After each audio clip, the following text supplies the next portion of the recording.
दोस्तों, महाभारत का युद्ध खत्म हुआ था। अर्जुन के मन में एक हल्का सा घमंड आ गया था। माधव ने मेरा रथ हाँका, मेरे साथ हर कदम पर रहे तो दुनिया में मुझसे बड़ा भक्त कोई नहीं। भगवान श्री कृष्ण मुस्कुराए। उन्होंने सोचा अभी इस घमंड को तोड़ना जरूरी है। एक दिन वे अर्जुन को साथ लेकर निकले। दोनों ने साधु का भेष बनाया, जंगल से एक भूखा शेर पकड़ा और चल पड़े राजा नृपसिंह के नगर की ओर। राजा नृपसिंह विष्णु के परम भक्त थे और दानवीर भी कमाल के। दरवाजे पर जो भी आता भूखा नहीं जाता। दो साधु एक खूंखार शेर लेकर द्वार पर खड़े हों, ये खबर लगते ही राजा नंगे पांव दौड़े आए। दोनों साधुओं के चरणों में गिरे और बोले, महाराज मेरे महल में पधारो, आपका स्वागत है। श्री कृष्ण ने मुस्कुराते हुए कहा, राजन हम आतिथ्य तभी लेंगे जब एक शर्त पूरी करोगे। राजा ने कहा, बोलिए प्रभु, जान भी मांग लो तो हाजिर है। कृष्ण बोले, हम ब्राह्मण, हमें कुछ भी खिला देना, पर ये शेर तो नरभक्षी है। अगर तुम अपने इकलौते बेटे को अपने हाथों काट कर इसे खिला दो तभी हम भोजन करेंगे। राजा के पैरों तले जमीन खिसक गई, फिर भी आतिथ्य धर्म नहीं छोड़ा। बोले, प्रभु बस एक बार रानी से पूछ लूं। अंदर जाकर राजा ने सारा हाल सुनाया। रानी तारावती ने आंसू पोंछे और गर्व से कहा,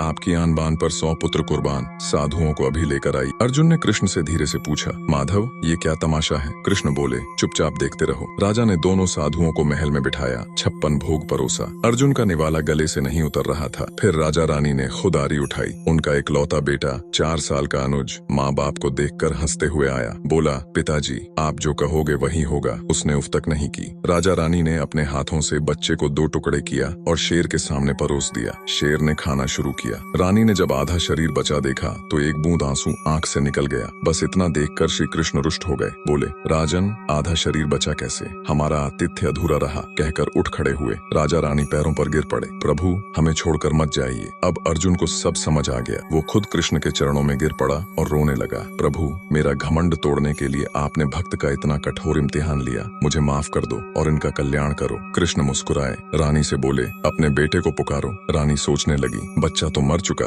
फिर भी आवाज लगाई, अनुज बेटा। अगले ही पल चमत्कार हो गया। जिस बच्चे का शरीर शेर खा चुका था वो हंसता खिलखिलाता दौड़कर माँ की गोद में आ गया। तब श्री कृष्ण और अर्जुन ने अपना विराट रूप दिखाया। पूरे दरबार में जय श्री हरि विष्णु की गूंज होने लगी। राजा नृपसिंह और रानी तारावती रोते रोते भगवान के चरणों में लौटने लगे। कृष्ण ने कहा, वरदान मांगो। दोनों ने एक ही बात कही, प्रभु बस एक वरदान, अपने किसी भी भक्त की ऐसी कठिन परीक्षा कभी न लीजिएगा। कृष्ण ने तथास्तु कहा। पूरे परिवार को गले लगाया और उन्हें साकेत धाम का वरदान देकर अंतर्धान हो गए। दोस्तों ये कहानी बताती है, सच्ची भक्ति में न स्वार्थ होता है न घमंड। जो भक्त भगवान के लिए सब कुछ त्याग दे उसे भगवान खुद दौड़े चले आते हैं। अगर ये कहानी दिल को छू गई हो तो कमेंट में पूरे प्रेम से लिख दो, जय श्री कृष्ण। वीडियो अच्छी लगी तो लाइक शेयर जरूर करो, चैनल सब्सक्राइब कर लो और घंटी दबा दो, क्योंकि अगली कहानी में फिर कोई नया चमत्कार आपका इंतजार कर रहा है।